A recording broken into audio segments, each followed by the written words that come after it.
Today's Dr. Charles Stanley daily devotional encouragement and comforting lesson focuses on the topic spiritual short-sightedness.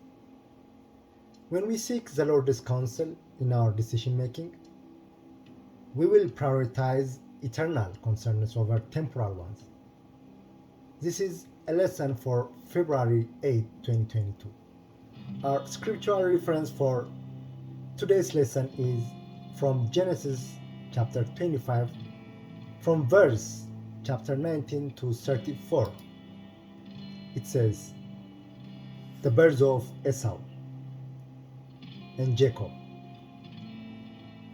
This is the account of the family of Isaac, the son of Abraham.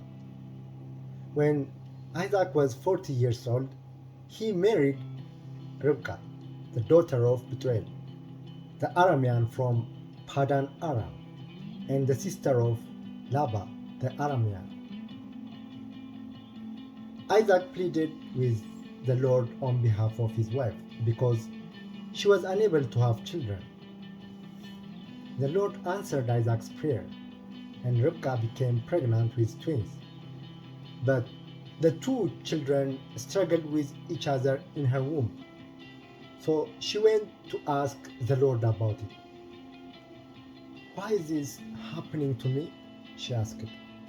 And the Lord told her, the sons in your womb will become two nations.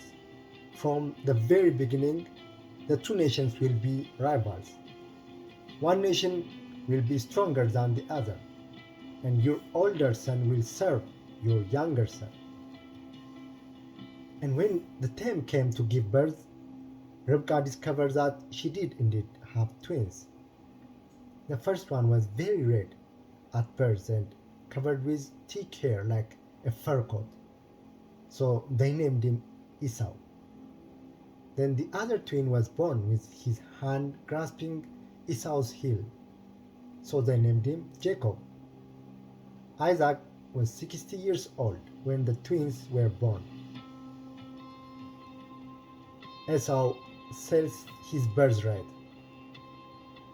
As the boys grew up, Esau became a skillful hunter. He was an outdoorsman, but Jacob had a quiet temperament, preferring to stay at home. Isaac loved Esau because he enjoyed eating the wild game Esau brought home, but Rebekah loved Jacob. One day, when Jacob was cooking some stew, Esau arrived home from the wilderness exhausted and hungry. Esau said to Jacob, I'm starved. Give me some of that red stew. This is how Esau got his other name, Edom, which means red. All right, Jacob replied, but trade me your rights as the firstborn son. Look, I'm dying of starvation, said Esau. What good is my birthright to me now? But Jacob said, first, you must swear that your birthright is mine. So Esau swore an oath, thereby selling all his rights as the firstborn to his brother Jacob. Then Jacob gave Esau some bread and lentil stew.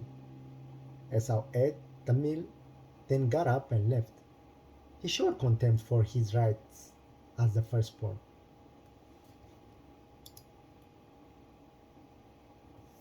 The problem with being nearsighted is the inability to see what's far away, though we usually think of this as strictly a physical problem. It's also possible to be spiritually short-sighted, as in 2 Peter chapter 1 verse 8 and 9. That is exactly what happened with Esau in today's passage. He traded his birthright and all its long-term blessing for the immediate physical gratification of a bowl of soup. That sounds very foolish to us, yet we too can give up something excellent for temporary satisfaction. This happens when we give higher priority to our desires, appetites, or emotions than to the Lord. If our focus is on the temporal rather than the eternal, we will make decisions based on today's needs and desires without considering tomorrow's consequences.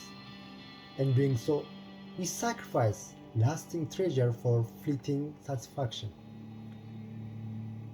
To guard against what happened to Esau, avoid making important decisions in time of physical, emotional, or spiritual weakness.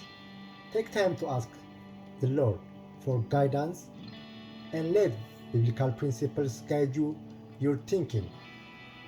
Remember, self-control is a virtue God highly values, as in Galatians chapter 5, verse 22 and 23, and as in 2 Peter chapter 1, verse 5 to 8.